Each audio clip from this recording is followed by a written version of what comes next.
The offshore processing system at the centre of Australia's immigration detention system has been thrown into disarray by the High Court. For the first time, the court has ruled that asylum seekers held in offshore detention can have their cases reviewed in Australia's courts. It opens the way for hundreds of appeals, longer stays in detention and a blowout in legal costs. From Canberra, here's political correspondent Greg Jennett. It took 7 High Court justices just 27 pages to turn 9 years of asylum seeker policy on its head. It's important that we recognise that this is a significant judgment. It has significant ramifications. 2 Tamil men who came by boat a year ago but were destined for deportation pleaded injustice in the investigations of their refugee claims at Christmas Island.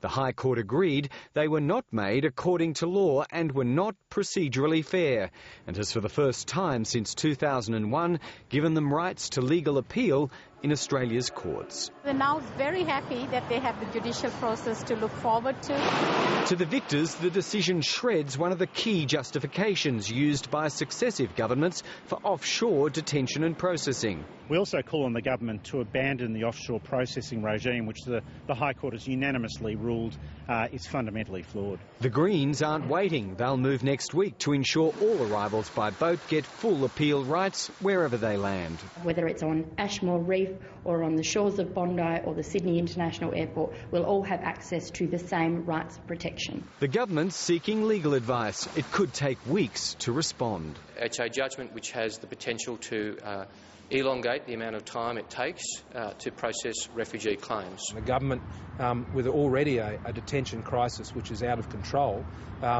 may well decide to just let people out. 145 detainees will now get access to Australia's courts, and more will follow.